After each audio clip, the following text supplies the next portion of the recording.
Once there was a man named Jacques Cartier. He was born in St. Malo, France in 1491. No one knew it yet, but he would go on to change the world.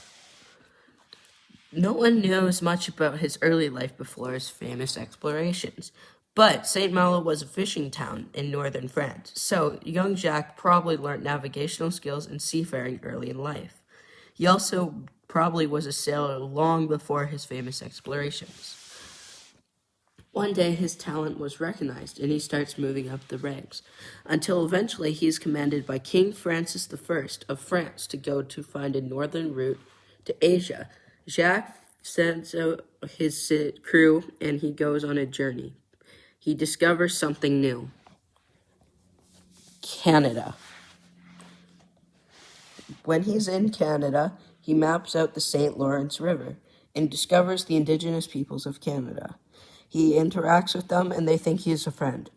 Little do they know that he is planning on exploiting them. When it is time to leave, the indigenous people give him and his crew gifts like different fabrics and spices.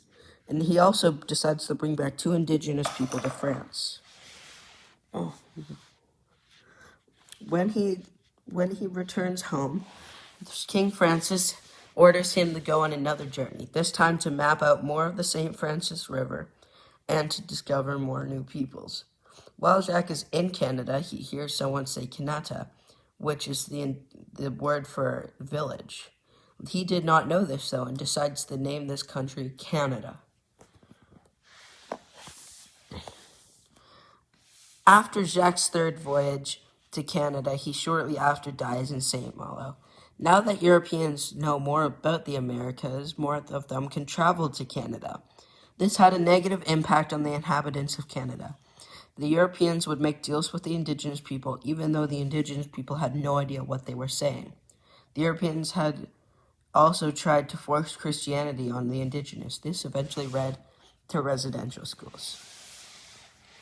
Many years later, residential schools were closed down, and the cruelty towards the indigenous people is taught in every school in Canada today. There are still many unresolved issues between the indigenous community and the Canadian government.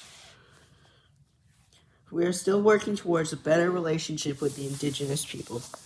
Recently, the Canadian government has introduced National Truth and Reconciliation Day, a day for reminding Canadians of the terrible things we once did to indigenous people, to make sure something like this never happens again.